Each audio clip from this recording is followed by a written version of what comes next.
ਸ੍ਰੀ ਗੁਰੂ ਗ੍ਰੰਥ ਸਾਹਿਬ ਜੀ ਦੇ ਪਵਿੱਤਰ ਪਾਵਨ ਸਵਰੂਪ ਦੀ ਲੜੀਵਾਰ ਕਥਾ ਆਪ ਜੀ ਸਰਵਣ ਕਰ ਰਹੇ ਹੋ। 827 ਅੰਗ ਤੇ 115 ਸ਼ਬਦ ਗੁਰੂ ਸਾਹਿਬ ਜੀ ਦੀ ਕਿਰਪਾ ਨਾਲ ਰਾਗ ਬਿਲਾਵਲ ਦੇ ਪਿੱਛੇ ਆਪਾਂ ਸਰਵਣ ਕਰ ਚੁੱਕੇ ਹਾਂ। ਧੰਨ ਸ੍ਰੀ ਗੁਰੂ ਅਰਜਨ ਦੇਵ ਸਾਹਿਬ ਪੰਜਵੇਂ ਪਾਤਸ਼ਾਹ ਜੀ ਦੇ ਅੰਮ੍ਰਿਤ ਬਚਨਾਂ ਦੀ ਵਿਚਾਰ ਚੱਲ ਰਹੀ ਹੈ। ਧੰਨ ਗੁਰੂ ਅਰਜਨ ਦੇਵ ਸਾਹਿਬ ਦੇ ਪਵਿੱਤਰ ਚਰਨਾਂ ਵਿੱਚ ਆਪਣੀਆਂ ਹਾਜ਼ਰੀਆਂ ਲਵਾਈਏ। ਰਸਨਾ ਨੂੰ ਪਵਿੱਤਰ ਕਰਦੇ ਆਖੀਏ ਜੀ ਸਤਨਾਮ ਸ੍ਰੀ ਵਾਹਿਗੁਰੂ ਸਾਹਿਬ ਜੀ। ਬਿਲਾਵਲ ਮਹੱਲਾ ਪੰਜਵਾ। ਰਾਖ ਲਈਏ ਸਤਿਗੁਰ ਕੀ ਸਰਣ। ਪੰਜਵੇਂ ਪਾਤਸ਼ਾਹ ਰਾਗ ਬਿਲਾਵਲ ਚ ਬਚਨ ਉਚਾਰਦੇ ਹਨ। ਰਾਖ ਲਈਏ ਸਤਿਗੁਰ ਕੀ ਸਰਣ। ਸਤਿਗੁਰੂ ਜੀ ਨੇ ਸਾਨੂੰ ਆਪਣੀ ਸ਼ਰਨ ਵਿੱਚ ਰੱਖ ਕੇ ਰੱਖ ਲਿਆ, ਜਾਂ ਇਸ ਤਰ੍ਹਾਂ ਕਹਿ ਸਕਦੇ ਹਾਂ ਪਾਰ ਬ੍ਰਹਮ ਪਰਮੇਸ਼ਰ ਨੇ ਸਾਨੂੰ ਸਤਿਗੁਰਾਂ ਦੀ ਸ਼ਰਨ ਚ ਪਾ ਕੇ ਰੱਖ ਲਿਆ। ਪਾਰ ਬ੍ਰਹਮ ਪਰਮੇਸ਼ਰ ਨੇ ਸਾਨੂੰ ਸਤਿਗੁਰਾਂ ਦੀ ਸ਼ਰਨ ਚ ਪਾ ਕੇ ਰੱਖ ਲਿਆ। ਪਾਰ ਬ੍ਰਹਮ ਪਰਮੇਸ਼ਰ ਸਰਬ ਸ਼ਕਤੀਮਾਨ ਵਿਆਪਕ ਹੈ, ਨਿਰਾਕਾਰ ਹੈ।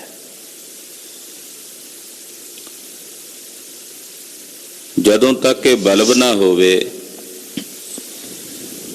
ਪਿੱਛੋਂ ਬਿਜਲੀ ਆ ਵੀ ਰਹੀ ਹੋਵੇ ਤਾਂ ਅੱਗੇ ਪ੍ਰਕਾਸ਼ ਨਹੀਂ ਹੋਵੇਗਾ, ਰੌਸ਼ਨੀ ਨਹੀਂ ਹੋਵੇਗੀ। ਪਰ ਕੱਲਾ ਬਲਬ ਪਿੱਛੋਂ ਰੌਸ਼ਨੀ ਸਪਲਾਈ ਬਿਜਲੀ ਦੀ ਨਾ ਆਉਂਦੀ ਹੋਵੇ ਤੇ ਇਹ ਵੀ ਕੁਝ ਨਹੀਂ ਕਰ ਸਕਦਾ। ਤੋ ਸਪਲਾਈ ਨਾਲ ਇਹ ਪ੍ਰਕਾਸ਼ ਕਰਦਾ, ਹਨੇਰਾ ਦੂਰ ਕਰਦਾ।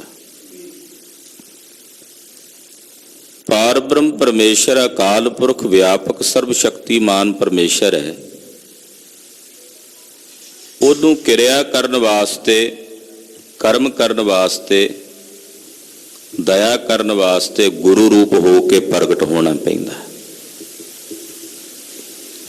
ਗੁਰੂ ਵਿੱਚ ਜਿਹੜੀ ਸ਼ਕਤੀ ਆ ਰਹੀ ਹੈ ਉਹ ਨਿਰੰਕਾਰ ਅਕਾਲ ਪੁਰਖ ਪਰਮੇਸ਼ਰ ਦੀ ਆ ਰਹੀ ਹੈ ਔਰ ਅਸੀਮ ਹੈ, ਉਹਦੀ ਕੋਈ ਸੀਮਾ ਨਹੀਂ ਹੈ। ਤੋ ਪਾਰ ਬ੍ਰਹਮ ਪਰਮੇਸ਼ਰ ਨੇ ਇਸ ਜੀਵ ਨੂੰ ਰੱਖਣਾ ਸੀ। ਤੋ ਜੀਵ ਨੂੰ ਰੱਖਣ ਵਾਸਤੇ ਅਕਾਲ ਪੁਰਖ ਪਰਮੇਸ਼ਰ ਨੇ ਕੀ ਕੀਤਾ? ਇਸ ਜੀਵ ਨੂੰ ਹਰੀ ਅਕਾਲ ਪੁਰਖ ਨੇ ਆਪਣੇ ਸਵਰੂਪ ਸਤਿਗੁਰਾਂ ਦੀ ਸ਼ਰਨ ਚ ਪਾ ਕੇ ਰੱਖਿਆ। ਮਹਾਰਾਜ ਜੀ ਇੱਥੇ ਕਹਿ ਰਹੇ ਰਾਖ ਲਈਏ ਸਤਿਗੁਰ ਕੀ ਸਰਣ। ਪਰਮੇਸ਼ਰ ਨੇ ਰੱਖਿਆ ਸਾਨੂੰ। ਕਿਵੇਂ ਰੱਖਿਆ? ਸਤਿਗੁਰਾਂ ਦੀ ਸ਼ਰਨ ਚ ਪਾ ਕੇ ਰੱਖਿਆ, ਗੁਰੂ ਦੀ ਸ਼ਰਨ ਚ ਪਾ ਕੇ ਰੱਖਿਆ। ਹਾਂਜੀ। ਜੈ ਜੈਕਾਰ ਹੋਆ ਜਗ ਅੰਤਰ। ਪਾਰ ਬ੍ਰਹਮ ਮੇਰੋ ਤਾਰਨ ਤਰਣ। ਸਾਰੇ ਜਗਤ ਵਿੱਚ ਉਸ ਨਿਰੰਕਾਰ ਪਰਮੇਸ਼ਰ ਦੀ ਜੈ ਜੈਕਾਰ ਹੋ ਰਹੀ ਹੈ। ਜੈ ਜੈਕਾਰ ਹੋਆ ਜਗ ਅੰਤਰ। ਜਿਨ੍ਹਾਂ ਨੂੰ ਹਰੀ ਨੇ ਰੱਖ ਲਿਆ ਨਾ, ਗੁਰੂ ਨੇ ਆਪਣੀ ਸ਼ਰਨ ਚ, ਉਹਨਾਂ ਦੀ ਜੈ ਜੈਕਾਰ ਸਾਰੇ ਜਗਤ ਵਿੱਚ ਹੋਣ ਲੱਗੀ। ਉਹਨਾਂ ਦੀ ਸੋਭਾ, ਉਹਨਾਂ ਦੀ ਵਡਿਆਈ, ਉਹਨਾਂ ਦੀ ਮਹਿਮਾ ਸਾਰੇ ਜਗਤ ਵਿੱਚ ਹੋਣ ਲੱਗੀ। ਜੈ ਜੈਕਾਰ ਹੋਆ ਜਗ ਅੰਤਰ। ਪਾਰ ਬ੍ਰਹਮ ਮੇਰੋ ਤਾਰਨ ਤਰਣ। ਉਹ ਜਿਹੜਾ ਪਾਰ ਬ੍ਰਹਮ ਪਰਮੇਸ਼ਰ ਅਕਾਲ ਪੁਰਖ ਹੈ, ਉਹ ਮੈਨੂੰ ਤਾਰਨੇ ਵਾਲਾ ਜਹਾਜ਼ ਹੈ। ਉਹ ਮੈਨੂੰ ਤਾਰਨ ਵਾਲਾ ਵੀ ਹੈ ਤੇ ਉਹ ਮੇਰੇ ਵਾਸਤੇ ਜਹਾਜ਼ ਦੇ ਵਾਂਗਰ ਵੀ ਹੈ। ਜਿਵੇਂ ਜਹਾਜ਼ ਤਾਰ ਦਿੰਦਾ ਸਮੁੰਦਰ ਤੋਂ, ਇਸੇ ਤਰ੍ਹਾਂ ਮੇਰਾ ਪਾਰ ਬ੍ਰਹਮ ਪਰਮੇਸ਼ਰ ਇਹ ਸੰਸਾਰ ਤੋਂ ਤਾਰਨੇ ਵਾਲਾ ਹੈ। ਰਹਾਉ ਵਿਸ਼ਵੰਭਰ ਪੂਰਨ ਸੁਖ ਦਾਤਾ। ਸਗਲ ਸਮਗਰੇ ਪੋਖਣ ਭਰਨ। ਵਿਸ਼ਵੰਭਰ ਸ਼ਬਦ ਤੁਸੀਂ ਰੋਜ਼ ਪੜ੍ਹਦੇ। ਵਿਸ਼ਵੰਭਰ ਹੈ, ਵਿਸ਼ਵੰਭਰ, ਵਿਸ਼ਵੰਭਰ, ਏਦਾਂ ਜੇ ਸੰਧੀ ਨਿਸ਼ੇਧ ਕਰਕੇ ਅਰਥ ਕਰੀਏ। ਵਿਸ਼ਵੰਭਰ ਜਿਹੜਾ ਸਾਰੇ ਵਿਸ਼ਵ ਨੂੰ ਭਰਨ ਵਾਲਾ ਹੈ, ਇਦਾਂ ਕਹਿ ਸਕਦੇ ਹਾਂ, ਜਿਹੜਾ ਸਾਰਿਆਂ ਨੂੰ ਪਾਲਦਾ ਹੈ, ਸਭ ਨੂੰ ਭਰਦਾ ਹੈ। ਭਰਨ ਦਾ ਮਤਲਬ ਸਭ ਨੂੰ ਪਾਲਣੇ ਵਾਲਾ। ਅਕਾਲ ਪੁਰਖ ਵਾਹਿਗੁਰੂ ਪਰਮੇਸ਼ਰ ਸੰਸਾਰ ਦੇ ਸਮਸਤ ਜੀਵਾਂ ਨੂੰ, ਸਾਰੇ ਵਿਸ਼ਵ ਨੂੰ ਭਰਨ ਵਾਲਾ ਹੈ। ਵਿਸਵੰਭਰ, ਪੂਰਨ, ਫਿਰ ਉਹ ਪਰਿਪੂਰਨ ਹੈ ਸਰਬ ਥਾਈਂ। ਐਸਾ ਨਹੀਂ ਵੀ ਕੋਈ ਜਗ੍ਹਾ ਉਹਦੇ ਤੋਂ ਹੋਣੀ ਹੋਵੇ, ਕੋਈ ਖਾਲੀ ਹੋਵੇ। ਸਰਬ ਥਾਈਂ, ਸਰਬ ਜਗ੍ਹਾਵਾਂ ਵਿੱਚ ਪਰਿਪੂਰਨ ਹੈ। ਸੁਖ ਦਾਤਾ, ਸੁੱਖਾਂ ਦਾ ਦਾਤਾ ਹੈ, ਸੁਖ ਦੇਣ ਵਾਲਾ ਹੈ। ਔਰ ਇਹ ਜਿਤਨੀ ਵੀ ਸਮੱਗਰੀ ਹੈ ਸੰਸਾਰ 'ਚ, ਉਹਨਾਂ ਸਾਰਿਆਂ ਨੂੰ ਪੋਖਣ ਪਾਲਣ ਵਾਲਾ ਵੀ ਹੈ ਤੇ ਭਰਨ ਵਾਲਾ ਵੀ ਹੈ। ਪਾਲਦਾ ਵੀ ਹੈ ਤੇ ਭਰਦਾ ਵੀ ਹੈ, ਯਾਨੀ ਕਿ ਸਾਰਿਆਂ ਵਿੱਚ ਆਪਣੀ ਚੇਤਨਾ ਕਰਕੇ ਵਿਆਪਕ ਹੈ। ਉਸੇ ਦੀ ਚੇਤਨਾ ਸਾਰਿਆਂ ਵਿੱਚ ਭਰੀ ਹੋਈ ਹੈ। ਉਹ ਪਾਲਣ ਵਾਲਾ ਵੀ ਹੈ ਤੇ ਭਰਨ ਵਾਲਾ ਵੀ ਹੈ। ਥਾਨ ਥਨੰਤਰ ਸਰਬ ਨਿਰੰਤਰ, ਬਲ ਬਲ ਜਾਏ ਹਰ ਕੇ ਚਰਨ। ਉਹ ਹਰ ਥਾਂ ਥਾਨ ਥਨੰਤਰ ਵਿੱਚ ਵਸਦਾ ਹੈ, ਨਿਰੰਤਰ ਇੱਕ ਰਸ ਸਾਰਿਆਂ ਵਿੱਚ ਵਰਤ ਰਿਹਾ। ਮੈਂ ਐਸੇ ਹਰੀ ਅਕਾਲ ਪੁਰਖ ਵਾਹਿਗੁਰੂ ਪਰਮੇਸ਼ਰ ਦੇ ਚਰਨਾਂ ਤੋਂ ਬਲ ਬਲ ਜਾਂਦਾ ਹਾਂ। ਬਲ ਬਲ ਜਾਈ ਹਰ ਕੇ ਚਰਨ, ਮੈਂ ਹਰੀ ਦੇ ਚਰਨਾਂ ਤੋਂ ਬਲ ਬਲ ਜਾਂਦਾ ਹਾਂ, ਬਲਿਹਾਰ ਬਲਿਹਾਰ ਜਾਂਦਾ ਹਾਂ। ਜੀ ਜੁਗਤ ਵਸ ਮੇਰੇ ਸੁਆਮੀ, ਸਰਬ ਸਿੱਧ ਤੁਮ ਕਾਰਣ ਕਰਨ। ਇਹ ਪ੍ਰਭੂ, ਇਹ ਜਿਤਨੇ ਸੰਸਾਰ ਦੇ ਜੀ ਹਨ, ਇਹਨਾਂ ਸਾਰਿਆਂ ਦੀ ਜੁਗਤ ਤੇਰੇ ਵਸ ਵਿੱਚ ਹੈ। ਕਿਉਂਕਿ ਸਾਡੇ ਸਾਰਿਆਂ ਦੇ ਸਰੀਰ ਇੱਕ ਜੁਗਤ ਨਾਲ ਚੱਲ ਰਹੇ ਨੇ। ਜੋ ਵੀ ਇਹ ਹੋ ਰਿਹਾ ਸਭ ਜੁਗਤ ਨਾਲ ਚੱਲ ਰਿਹਾ ਹੈ। ਇਹ ਜਿਹੜੀ ਜੁਗਤ ਹੈ, ਇਹ ਜੁਗਤ ਉਸ ਅਕਾਲ ਪੁਰਖ ਪਰਮੇਸ਼ਰ ਦੇ ਵਸ ਹੈ, ਅਕਾਲ ਪੁਰਖ ਦੇ ਵਸ ਹੈ। ਬੰਦਾ ਸੋਚਦਾ ਵੀ ਮੈਂ ਆਪਣੀ ਜੁਗਤੀ ਦੇ ਨਾਲ ਇਹ ਕੰਮ ਕੀਤਾ ਹੈ, ਇਹ ਕੰਮ ਮੇਰੀ ਜੁਗਤ ਨਾਲ ਚੱਲ ਰਿਹਾ ਹੈ। ਇਹ ਭੁਲੇਖਾ ਹੈ।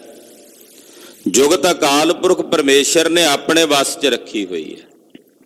ਜਿਹਦੇ ਦਿਮਾਗ ਵਿੱਚ ਜਿੱਦਾਂ ਦੀ ਸੁਰਤ ਦੇ ਦਿੰਦਾ, ਉਹ ਉਸੇ ਤਰ੍ਹਾਂ ਕਰਨ ਲੱਗ ਪੈਂਦਾ।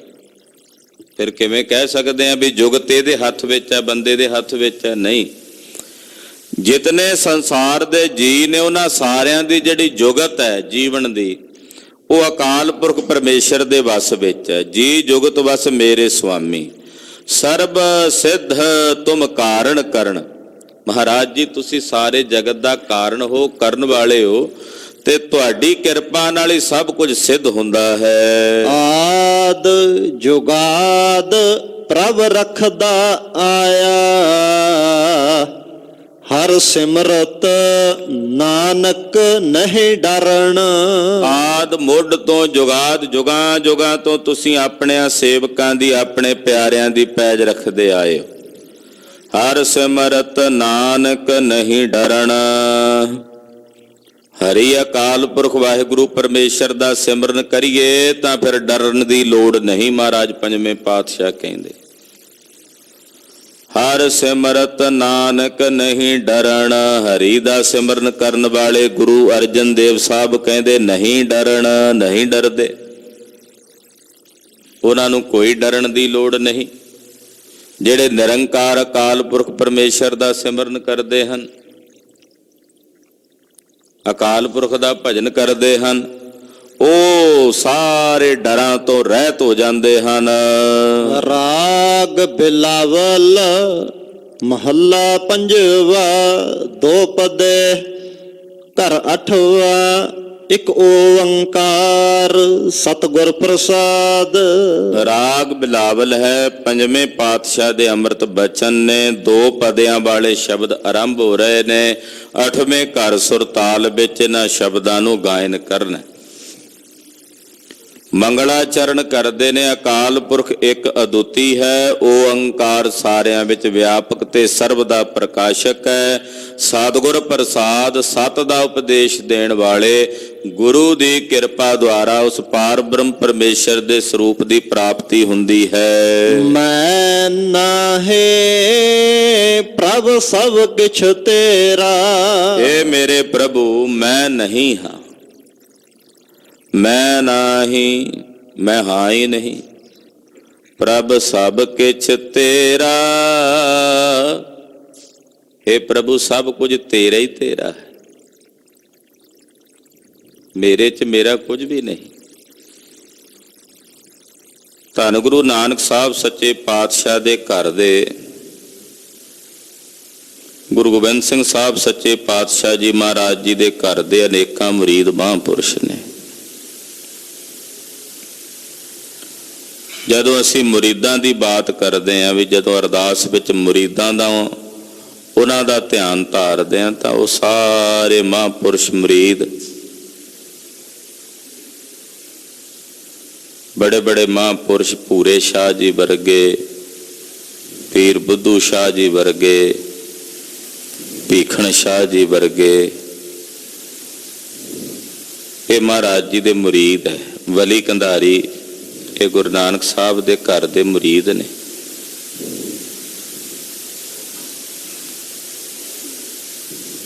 ਪੀਰ ਬੁੱਧੂ ਸ਼ਾਹ ਜੀ ਕਲਗੀਆਂ ਵਾਲੇ ਪਾਤਸ਼ਾਹ ਸ੍ਰੀ ਗੁਰੂ ਗੋਬਿੰਦ ਸਿੰਘ ਸਾਹਿਬ ਜੀ ਦੇ ਘਰ ਦੇ ਮੁਰੀਦ ਨੇ। ਪੌਂਟਾ ਸਾਹਿਬ ਮਹਾਰਾਜ ਜੀ ਦੇ ਦਰਸ਼ਨਾਂ ਨੂੰ ਗਏ,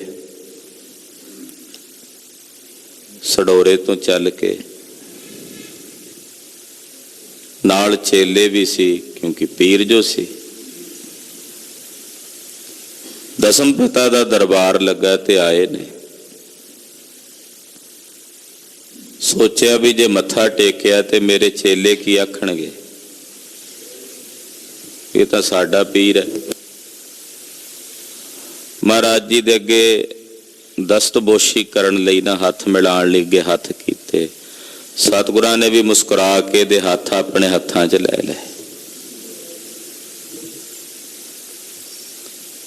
ਗਰੀਬ ਨਵਾਜ਼ ਸਾਹਿਬ ਜੀ ਵੇਖ ਰਹੇ ਨੇ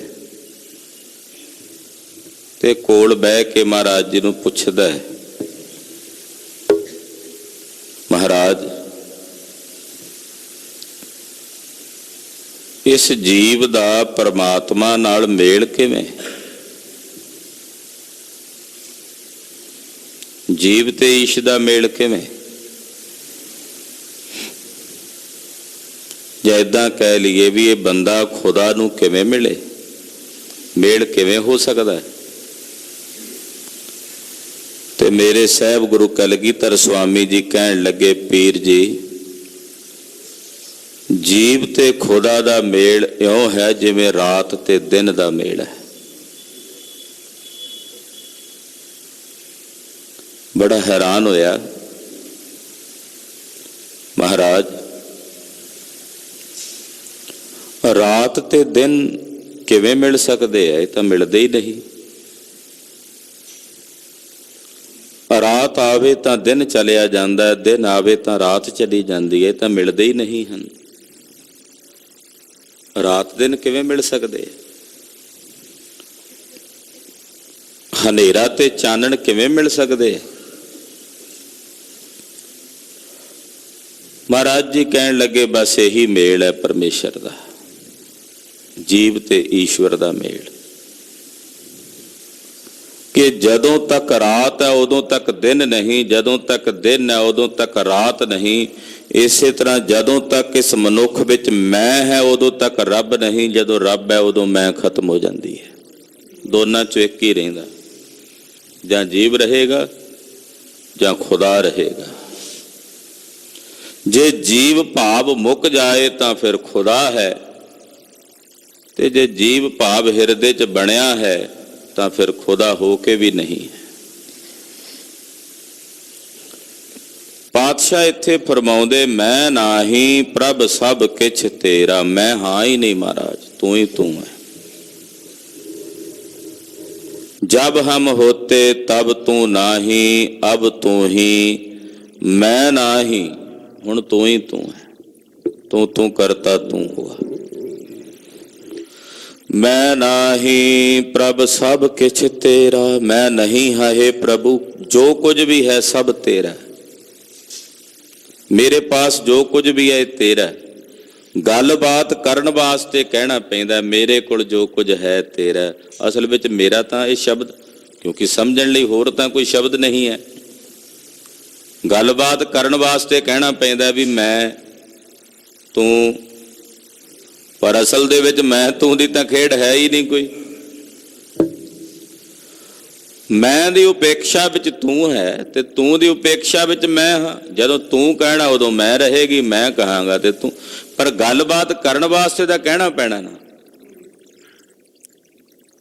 इस करके महाराज जी कहते हे प्रभु मैं हाँ ही नहीं, मेरे कोल जो कुछ भी है सब कुछ तेरा। मेरे अंदर जिहड़ी चेतना वो भी तेरी है, ये काया ये भी तेरी है। हाँ जी। ईंग है निर्गुण, ऊंग है सरगुण, केल करत बिच स्वामी मेरा। ईग है निर्गुण, ईग है इधर आ जिहड़ा जीव है ये निर्गुणियारा है, ਇਹਦੇ 'ਚ कोई गुण नहीं। ऊग है सरगुण, उधर सरगुण स्वरूप ईश्वर है। इधर जीव है निर्गुणियारा, उधर ईश्वर है जिहदे 'ਚ सारे गुण ने। पर महाराज पंजवें पातशाह जी कहते इधर जिहड़ा जीव है उधर जिहड़ा ईश्वर है, दोनों विच मेरा जिहड़ा स्वामी है वह केल करता है। चेतना दोनों विच एक दी है। आखो सतनाम श्री वाहिगुरू। निर्गुणियारे जीव दे विच भी उसे दी चेतना है, ते जिहड़ा सरगुण स्वरूप ईश्वर है उहदे विच भी उसे दी चेतना है। वसदा दोवां विच ही है, चेतन स्वरूप दोनों विच ही है। जीव विच भी है, ईश्वर विच भी है। केल करत विच स्वामी मेरा, ਉਹ ਵਿੱਚ ਮੇਰਾ स्वामी केल करदा, चेतना ਉਹਦੀ है। ਸਰਬੱਗ रूप ਦੇ ਵਿੱਚ जो ईश्वर है ਉਹਦੇ ਵਿੱਚ भी चेतना है, ਤੇ ਅਲਪੱਗ रूप ਵਿੱਚ ਜਿਹੜਾ जीव है चेतना ਉਹਦੇ ਵਿੱਚ भी है। निर्गुणियारा जीव है, सरगुण ईश्वर है। ਇਹਦੇ ਲਈ ਮਹਾਂਪੁਰਸ਼ ਇਸ ਤਰ੍ਹਾਂ ਸਮਝਾਉਂਦੇ ਆ ਉਦਾਹਰਣ ਵਜੋਂ कि जीव दा जीवपुणा छड्ड दिओ ते ईश्वर दे ईश्वरपुणे दा त्याग कर दिओ। दोनों पिछे जो बाकी बचे वो ब्रह्म है। जीव ईश्वर दोनों च ब्रह्म है। जिवें कोई सज्जन अज तो 10 साल पहला सानू किसी दूसरे शहर च मिलिया। गर्मियां दे दिन सी, जेठ दी लू चलदी सी, पतले कपड़े पाए हुए सी उसने, दाड़ा हाले काला सी, शरीर भी पतला सी। 10 साल बाद अज सानू मिलिया। अज मौसम सर्दी दा है, कपड़े उन्हें मोटे पाए हुए है, केस भी ਉਹਦੇ ਕਾਲਿਆਂ ਤੋਂ ਥੋੜੇ ਥੋੜੇ ਚਿੱਟੇ ਹੋਣ ਲੱਗ ਪਏ ਐ। ਸਰੀਰ ਪਹਿਲੋਂ ਪਤਲਾ ਸੀ ਹੁਣ ਥੂਲ ਹੋ ਗਿਆ। ਉਹ ਜਗ੍ਹਾ ਉਦੋਂ ਵੱਖਰੀ ਸੀ, ਦੂਜਾ ਸ਼ਹਿਰ ਸੀ, ਅੱਜ ਉਹ ਇੱਥੇ ਮਿਲ ਰਿਹਾ। ਜਦੋਂ ਇਹਨਾਂ ਚੀਜ਼ਾਂ ਨੂੰ ਮਿਲਾਵਾਂਗੇ ਫਿਰ ਵਿਰੋਧ ਹੋਵੇਗਾ। ਉਹ ਸ਼ਹਿਰ ਹੋਰ ਸੀ, ਇਹ ਸ਼ਹਿਰ ਹੋਰ ਹੈ। ਉਹ ਰੁੱਤ ਹੋਰ ਸੀ, ਇਹ ਰੁੱਤ ਹੋਰ ਹੈ। ਉਦੋਂ ਕੱਪੜੇ ਹੋਰ ਪਾਏ ਸੀ, ਹੁਣ ਕੱਪੜੇ ਹੋਰ ਨੇ। ਉਦੋਂ ਇਹ ਪਤਲਾ ਸੀ, ਹੁਣ ਇਹ ਮੋਟਾ ਹੈ। ਜਦੋਂ ਇਹਨਾਂ ਚੀਜ਼ਾਂ ਨੂੰ ਵੇਖਾਂਗੇ ਫਿਰ ਵਿਰੋਧ ਹੋਵੇਗਾ, ਫਿਰ ਤਾਂ ਮਿਲਦਾ ਹੀ ਨਹੀਂ, ਫਿਰ ਤਾਂ ਮੇਲ ਹੀ ਨਹੀਂ ਹੁੰਦਾ। ਪਰ ਅਸੀਂ ਕੀ ਕਹਿੰਦੇ ਆ, ਇਹ ਉਹੀ ਬੰਦਾ ਹੈ। ਜਦੋਂ ਇਹ ਕਹਾਂਗੇ ਉਦੋਂ ਦੋਵੇਂ ਦੇ ਸ਼ਹਿਰ ਪਾਸੇ ਕਰ ਦਿਆਂਗੇ, ਉਦੋਂ ਰੁੱਤਾਂ ਪਾਸੇ ਕਰ ਦਿਆਂਗੇ, ਉਦੋਂ ਵਸਤਰ ਆਦਿਕ ਜਿਹੜੇ ਨੇ ਉਹਦੀ ਅਸੀਂ ਉਪੇਖਿਆ ਖਤਮ ਕਰ ਦਿਆਂਗੇ। ਆਖਾਂਗੇ ਬੰਦਾ ਤਾਂ ਉਹੀ ਹੈ ਨਾ। ਜਦੋਂ ਇਹ ਕਹਾਂਗੇ ਫਿਰ ਉਹ ਸਾਰਾ ਵਿਰੋਧਾਭਾਸ ਖਤਮ ਹੋ ਜਾਏਗਾ।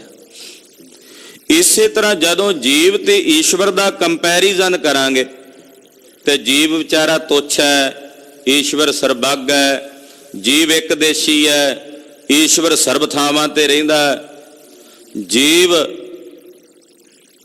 ਦੁਖੀ ਹੁੰਦਾ ਹੈ, ਈਸ਼ਵਰ ਸਦਾ ਸੁਖ ਵਿੱਚ ਹੈ। ਜੀਵ ਜਨਮਦਾ ਮਰਦਾ ਹੈ, ਈਸ਼ਵਰ ਦਾ ਜਨਮ ਮਰਨ ਨਹੀਂ ਹੈ। ਜੀਵ ਬਚਪਨ ਵਿੱਚ ਵੀ ਹੁੰਦਾ, ਜੀਵ ਬੁਢੇਪੇ ਵਿੱਚ ਵੀ ਆਉਂਦਾ ਹੈ। ਈਸ਼ਵਰ ਨਾ ਜੰਮਦਾ ਹੈ, ਨਾ ਉਹਦਾ ਬਚਪਨ ਹੈ, ਨਾ ਬੁਢੇਪਾ, ਨਾ ਜਵਾਨੀ ਹੈ। ਜਦੋਂ ਇਹ ਚੀਜ਼ਾਂ ਨੂੰ ਵੇਖਾਂਗੇ ਫਿਰ ਵਿਰੋਧ ਹੋਵੇਗਾ। ਪਰ ਜਦੋਂ ਗੁਰੂ ਅਰਜਨ ਸਾਹਿਬ ਜੀ ਕਹਿੰਦੇ ਇਸ ਦ੍ਰਿਸ਼ਟੀ ਨਾਲ ਵੇਖੋਗੇ ਕਿ ਜੀਵ ਦੇ ਵਿੱਚ ਜਿਹੜੀ ਚੇਤਨਾ ਉਹੀ ਈਸ਼ਵਰ ਵਿੱਚ ਹੈ, ਤੇ ਫਿਰ ਦੋਨਾਂ ਦਾ ਭੇਦ ਮਿਟ ਜਾਏਗਾ। ਫਿਰ ਅਵਸਥਾ ਬਣੇਗੀ ਸਭ ਗੋਬਿੰਦ ਹੈ, ਸਭ ਗੋਬਿੰਦ ਹੈ, ਗੋਬਿੰਦ ਬਿਨ ਨਹੀਂ ਕੋਈ। ਫਿਰ ਸਾਰਿਆਂ ਵਿੱਚ ਵਾਹਿਗੁਰੂ ਪਰਮੇਸ਼ਰ ਦਾ ਸਰੂਪ ਨਜ਼ਰ ਆਏਗਾ। ਉਹ ਪੰਜਵੇਂ ਪਾਤਸ਼ਾਹ ਵੇਖ ਰਹੇ ਨੇ, ਈਘੈ ਨਿਰਗੁਣ। ਇੱਧਰ ਜਿਹੜਾ ਨਿਰਗੁਣਿਆਰਾ ਜੀਵ ਹੈ, ਊਘੈ ਸਰਗੁਣ, ਤੇ ਉਧਰ ਜਿਹੜਾ ਸਰਗੁਣ ਈਸ਼ਵਰ ਹੈ। ਕੇਲ ਕਰਤ ਵਿੱਚ ਸੁਆਮੀ ਮੇਰਾ, ਵਿੱਚ ਮੇਰਾ ਸੁਆਮੀ ਕੇਲ ਕਰ ਰਿਹਾ, ਚੇਤਨਾ ਵਿੱਚ ਮੇਰੇ ਸੁਆਮੀ ਅਕਾਲ ਪੁਰਖ ਦੀ ਹੈ। ਕਹਿੰਦੇ ਜੀਵ ਵਿੱਚ ਵੀ ਉਹੀ ਹੈ, ਈਸ਼ਵਰ ਵਿੱਚ ਵੀ ਉਹੀ ਹੈ। ਭਾਈ ਸਾਹਿਬ ਭਾਈ ਕਨਈਆ ਜੀ ਨੂੰ ਹਥਿਆਰ ਚੁੱਕ ਕੇ ਮਾਰਨੇ ਵਾਲੇ ਪਹਾੜੀਆਂ ਵਿੱਚ ਵੀ ਕਲਗੀਧਰ ਜੀ ਨਜ਼ਰ ਆਉਂਦੇ ਹੈ, ਤੇ ਗੁਰੂ ਕੇ ਲਾਲ ਸਿੰਘਾਂ ਵਿੱਚ ਵੀ ਕਲਗੀਧਰ ਨਜ਼ਰ ਆ ਰਹੇ ਨੇ। ਉਹਨਾਂ ਨੂੰ ਤਾਂ ਦੋਨਾਂ ਵਿੱਚ ਹੀ ਸਤਿਗੁਰੂ ਦਿਸ ਰਹੇ ਨੇ। ਜੇ ਕੋਈ ਪਹਾੜੀਆ, ਜੇ ਕੋਈ ਤੁਰਕ ਪਾਣੀ ਆ ਕੇ ਮੰਗਦਾ ਉਹਨੂੰ ਵੀ ਪਿਆਉਂਦੇ ਆ, ਜੇ ਕੋਈ ਸਿੰਘ ਮੰਗਦਾ ਉਹਨੂੰ ਵੀ ਪਿਆਉਂਦੇ। ਇਹ ਅਵਸਥਾ ਹੈ। ਹਾਂਜੀ। ਰਹਾਉ ਨਗਰ ਮਹਿ ਆਪ, ਬਾਹਰ ਪੁਨ ਆਪਨ, ਪ੍ਰਭ ਮੇਰੇ ਕੋ ਸਗਲ ਬਸੇਰਾ। ਉਹ ਇਹ ਸਰੀਰ ਰੂਪੀ ਨਗਰਾਂ ਵਿੱਚ ਵੀ ਹੈ। ਅੱਜ ਜਿੰਨੇ ਸਾਡੇ ਸਰੀਰ ਨੇ ਨਗਰ ਕਹੇ ਨੇ ਮਹਾਰਾਜ ਜੀ ਨੇ। ਚੌਥੇ ਪਾਤਸ਼ਾਹ ਵੀ ਕਹਿੰਦੇ ਨੇ, ਕਾਮ ਕ੍ਰੋਧ ਨਗਰ ਬਹੁ ਭਰਿਆ। ਇਹ ਸਰੀਰ ਨਗਰ ਹੈ, ਨਗਰਾਂ ਦੇ ਵਿੱਚ ਵੀ ਹੈ ਤੇ ਨਗਰਾਂ ਤੋਂ ਬਾਹਰ ਵੀ ਉਹ ਆਪ ਹੀ ਹੈ। ਸਰੀਰਾਂ ਵਿੱਚ ਵੀ ਹੈ, ਸਰੀਰਾਂ ਤੋਂ ਬਾਹਰ ਵੀ ਉਹ ਪੁਨ ਆਪ ਹੀ ਹੈ। ਪ੍ਰਭ ਮੇਰੇ ਕੋ ਸਗਲ ਬਸੇਰਾ, ਮੇਰੇ ਪ੍ਰਭੂ ਦਾ ਸਾਰਿਆਂ ਵਿੱਚ ਵਸ ਹੈ। ਉਹ ਸਾਰਿਆਂ ਵਿੱਚ ਵਸਦਾ, ਸਾਰਿਆਂ 'ਚ ਹੀ ਰਹਿੰਦਾ। ਜਿਹੜਾ ਕੇਲ ਕਰਤ ਵਿੱਚ ਸੁਆਮੀ ਮੇਰਾ, ਇਹ ਪੰਕਤੀ ਹੈ। ਇਹਦੇ ਅਰਥ ਮੇਰੇ ਵਿਦਿਆ ਦਾਤਾ ਜੀ ਉਹ ਕਰਦੇ ਸੀ। ਉਹ ਕਹਿੰਦੇ ਸਾਡੇ ਮਨ 'ਚ ਇੱਕ ਫੁਰਨਾ ਉੱਠਿਆ, ਉਹ ਸਮਾਪਤ ਹੋਇਆ, ਫਿਰ ਅਗਲਾ ਫੁਰਨਾ ਉੱਠ ਗਿਆ, ਉਹ ਸਮਾਪਤ ਹੋਇਆ, ਫਿਰ ਤੀਸਰਾ ਫੁਰਨਾ। ਮਨ ਤਾਂ ਫੁਰਨੇ ਕਰਦਾ ਹੀ ਰਹਿੰਦਾ। ਉਹ ਕਹਿੰਦੇ ਇੱਕ ਫੁਰਨਾ ਮਿਟਿਆ ਤੇ ਦੂਜਾ ਸ਼ੁਰੂ ਹੋਣਾ, ਵਿਚਕਾਰ ਇੱਕ ਛੋਟਾ ਜਿਹਾ ਗੈਪ ਹੋਵੇਗਾ। ਉਹਨੂੰ ਤੁਸੀਂ ਕਿਸੇ ਸਮੇਂ ਸਾਰਣੀ 'ਚ ਮਾਪ ਨਹੀਂ ਸਕੋਗੇ ਵੀ ਉਹ ਕਿੰਨੇ ਕੁ ਸਕਿੰਟ ਦਾ ਹੋਵੇਗਾ। ਅੱਧੇ ਸਕਿੰਟ ਤੋਂ ਵੀ, ਅੱਧੇ ਸਕਿੰਟ ਤੋਂ ਵੀ ਨਹੀਂ ਉਹਨੂੰ ਨਾਪ ਸਕਦੇ, ਇੰਨਾ ਸੂਖਸ਼ਮ ਸਮਾਂ।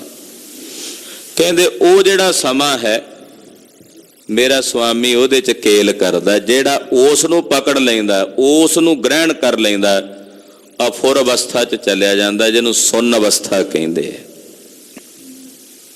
ਉੱਥੇ ਮੇਰਾ ਸੁਆਮੀ ਕੇਲ ਕਰਦਾ। ਕੇਲ ਕਰਤ ਵਿੱਚ ਸੁਆਮੀ ਮੇਰਾ, ਇਹ ਅਰਥ ਮੇਰੇ ਵਿਦਿਆ ਦਾਤਾ ਜੀ ਕਰਦੇ ਸਨ।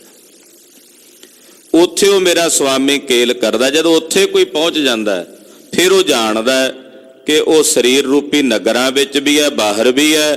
ਪ੍ਰਭ ਮੇਰੇ ਕੋ ਸਗਲ ਬਸੇਰਾ, ਮੇਰੇ ਪ੍ਰਭੂ ਜੀ ਦਾ ਸਾਰਿਆਂ ਵਿੱਚ ਵਸੇਬਾ, ਉਹ ਸਾਰਿਆਂ ਵਿੱਚ ਰਹਿੰਦਾ ਹੈ। ਆਪੇ ਹੀ ਰਾਜਨ ਆਪੇ ਹੀ ਰਾਇਆ, ਕਹਿ ਕਹਿ ਠਾਕੁਰ ਕਹਿ ਕਹਿ ਚੇਰਾ। ਉਹ ਆਪ ਹੀ ਰਾਜਾ ਹੈ ਕਿਤੇ ਬਣਿਆ ਹੋਇਆ, ਤੇ ਆਪ ਹੀ ਇੱਕ ਰਾਜੇ ਤੋਂ ਥੋੜੀ ਜਿਹੀ ਛੋਟੀ ਪਦਵੀ ਹੁੰਦੀ, ਉਹਨੂੰ ਕਹਿੰਦੇ ਨੇ ਰਾਇਆ। ਉਹ ਰਾਇਆ ਵੀ ਆਪ ਹੈ, ਰਾਜਾ ਵੀ ਆਪ ਹੈ। ਆਪ ਹੀ ਕਿਤੇ ਠਾਕੁਰ ਮਾਲਕ ਬਣਿਆ ਹੋਇਆ, ਤੇ ਆਪ ਹੀ ਕਿਤੇ ਉਹਦਾ ਗੁਮਾਸ਼ ਦਾ ਯਾਨੀ ਕਿ ਨੌਕਰ ਵੀ ਆਪ ਹੀ ਬਣਿਆ ਹੋਇਆ। ਕਹਿ ਕਹਿ ਠਾਕੁਰ ਕਹਿ ਕਹਿ ਚੇਰਾ, ਕਿਤੇ ਕਿਤੇ ਠਾਕੁਰ ਬਣਿਆ, ਕਿਤੇ ਉਹ ਚੇਲਾ ਬਣਿਆ, ਦਾਸ ਬਣਿਆ ਹੋਇਆ, ਗੁਮਾਸ਼ਤਾ ਬਣਿਆ ਹੋਇਆ। ਉਹ ਆਪ ਹੀ ਹੈ ਸਰਬ ਥਾਈ। ਰਾਜਾ ਵੀ ਆਪ ਹੈ, ਰਾਇਆ ਵੀ ਆਪ ਹੀ ਹੈ। ਕਿਤੇ ਉਹ ਠਾਕੁਰ ਬਣਿਆ ਹੋਇਆ ਹੈ, ਕਿਤੇ ਉਹ ਚੇਰਾ ਸੇਵਕ ਵੀ ਆਪ ਹੀ ਬਣਿਆ ਹੋਇਆ। ਸਰਬ ਥਾਈ ਜੋ ਵਿਆਪਕ ਹੈ ਉਹ ਆਪ ਹੀ ਆਪ ਹੈ ਜੋ ਸਰਬ ਥਾਈ ਰਹਿ ਰਿਹਾ। ਹਾਂਜੀ। ਕਾਕਉ ਦੁਰਾਓ ਕਾਸਿਓ ਬਲ ਬੰਚਾ, ਜਹ ਜਹ ਪੇਖੋ ਤਹ ਤਹ ਨੇਰਾ। ਕਹਿੰਦੇ ਜੋ ਸਾਰੀਆਂ ਥਾਵਾਂ ਤੇ ਰਹਿ ਰਿਹਾ, ਸਰਬ ਜਗ੍ਹਾਵਾਂ ਤੇ ਉਹਦਾ ਨਿਵਾਸ ਹੈ। ਕਿਤੇ ਠਾਕੁਰ ਬਣਿਆ ਹੈ, ਕਿਤੇ ਚੇਰਾ ਬਣਿਆ ਹੋਇਆ ਹੈ, ਕਿਤੇ ਰਾਜਾ ਤੇ ਕਿਤੇ ਭਿਖਾਰੀ ਬਣਿਆ ਹੋਇਆ, ਕਿਤੇ ਦਾਤਾ ਤੇ ਕਿਤੇ ਮੰਗਤਾ ਬਣਿਆ ਹੋਇਆ। ਆਪ ਹੀ ਆਪ ਹੈ।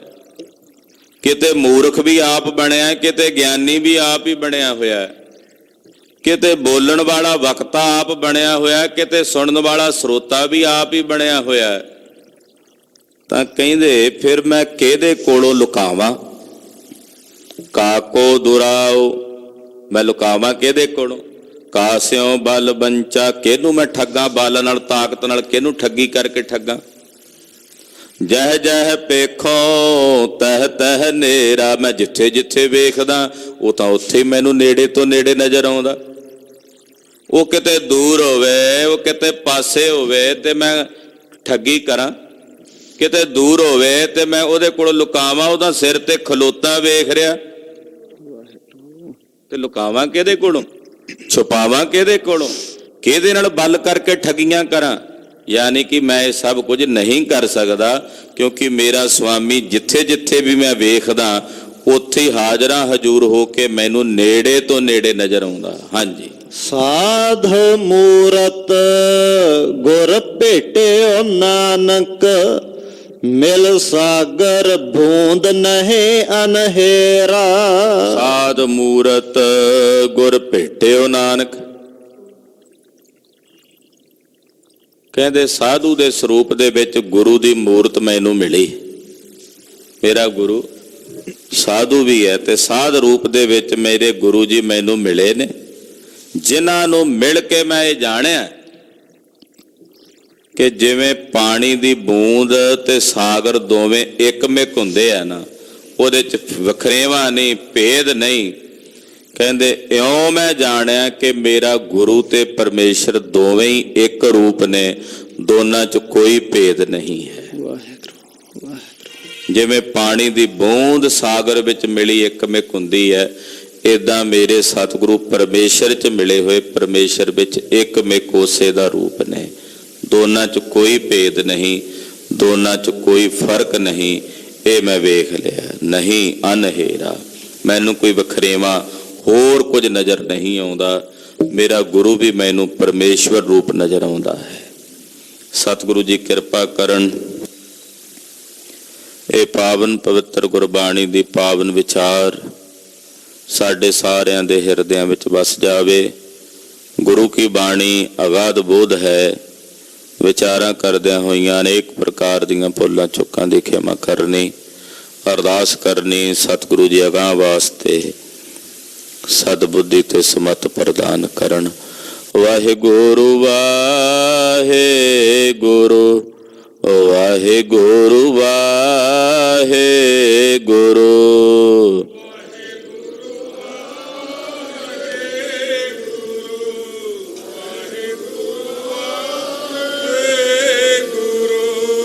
ਵਾਹਿਗੁਰੂ ਵਾਹਿਗੁਰੂ ਵਾਹਿਗੁਰੂ ਵਾਹਿਗੁਰੂ।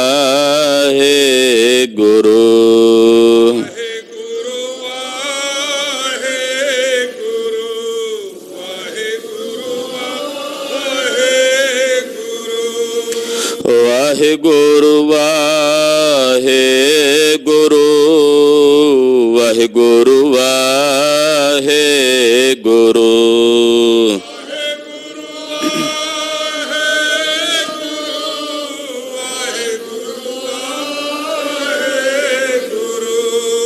ਵਾਹਿਗੁਰੂ ਵਾਹਿਗੁਰੂ ਵਾਹਿਗੁਰੂ ਵਾਹਿਗੁਰੂ।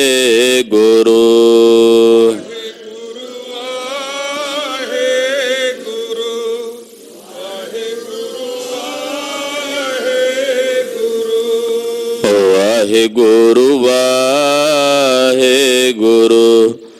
ਵਾਹਿਗੁਰੂ ਵਾਹਿਗੁਰੂ।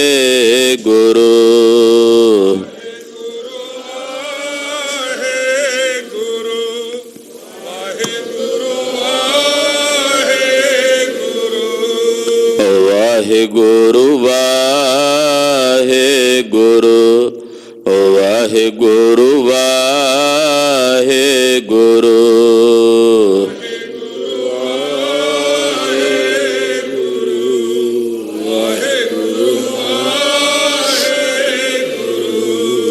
ਵਾਹਿਗੁਰੂ ਜੀ ਕਾ ਖਾਲਸਾ ਵਾਹਿਗੁਰੂ ਜੀ ਕੀ ਫਤਿਹ।